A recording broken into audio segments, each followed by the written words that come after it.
Yeah, don't judge me. I know I haven't worn a shirt all day, but I'm at home alone. It's a Sunday. And I have my 2-year-old, of course. So as I stated in another video, my baby wasn't able to hold down any food from Friday around midnight. We ate around like maybe 4 or 5 p.m. and we had just like organic hot dogs with natural casing.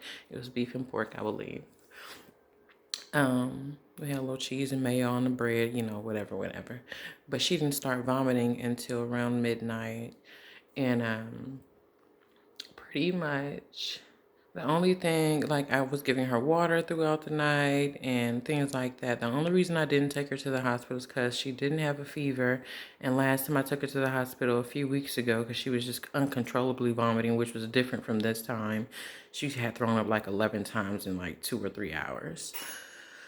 And so that was very alarming. But this case, she just pretty much threw up everything she could and then she stopped, because what she was throwing up before was way more than I think could even fit in her stomach, or definitely more than I had given her.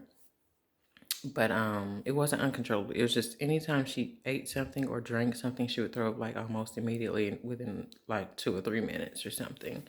And she would just keep throwing up until it was out of her stomach. So water was making her throw up, juice, applesauce. And I pretty much think at that point I was just like, let me just stop feeding her. I felt bad, and I think I started by giving her water by the next morning. Or actually, no, I was just giving her water and juice throughout the night, and she kept throwing it up. So then, the urgent care near me is closed at night, and last time I took her to the Children's Healthcare near Grady, and they pretty much just gave her something to make her stop throwing up, but they did not want to look into it to see what was wrong. So I just felt like that would have been a waste of my time. I should just figure out how to get her to stop throwing up myself, because I could do that naturally without giving my baby a pill. So what I did was I did my research. So the only thing she was able to hold down the next day was I started giving her food again, or drinks again, around like 11ish, 11:45, and every 15 minutes I would give her a syringe full of like chamomile, lemon, ginger, peppermint, or sleepy time tea. And once she was like not gagging or anything, I would give her a whole cup of one of the teas, and she was able to hold those teas down. Like when I did my research, it's like peppermint, lemon, ginger, chamomile. The sleepy time tea also had all of those in it. So I gave her those. I gave her a few peppermint candies. And a little later, I gave her applesauce. It came right back up. So I pretty much just gave her tea all day yesterday, and today she's been drinking tea as well, and she had yogurt for breakfast, which she did not vomit. So we're gonna see how she does with some pizza bites now.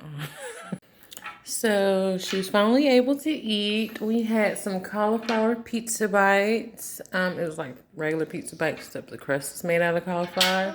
She had some mozzarella sticks. I tried to give her some sweet potato fries. She just didn't want those. But say we held down all of our food for a very long time, and we feel so much better. So the teas, I think, worked because you don't want them to get dehydrated if they're vomiting, or if they're not eating or able to drink juice or water. So specifically peppermint, sleepy time, lemon, ginger, and peppermint is what I used. I did start by mixing a little bit of each together and then sucking them up with a syringe. I think I would give her like 2 syringes at a time, but I would put it in like almost like a medicine cup and let her drink it that way. Because I didn't want the extra air to make her gag. But yeah, we ended up doing that. She started vomiting around midnight on Friday. Started doing that around 11:45 the next day. Because she wouldn't hold down even applesauce or water or juice. So yeah, and so the rest of yesterday I didn't really let her eat anything, or I didn't let her eat anything at all, except maybe I would let her suck on like a peppermint candy. I think she's had like 2 of those. Same thing this morning. I was so scared she would still get sick, so this morning she didn't really eat anything. Just kept giving her the tea, separate and mixed. Um, And one thing it was important was her getting rest. So that's where the sleepy time tea came in, as well as it had the chamomile, the peppermint, and stuff like that in it. So the chamomile helps to calm contractions in your stomach and reduce inflammation in your stomach. And they said the smell and taste of peppermint will calm nausea. It's the same thing with the lemon and the ginger, as well as they clean your gut as well.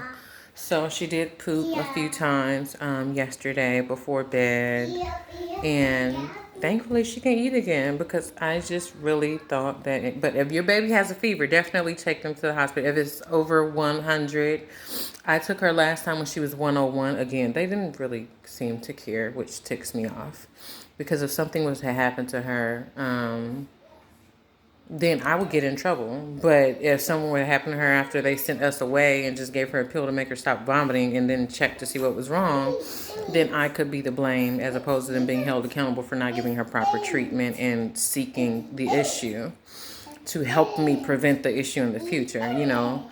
But everything worked out perfectly.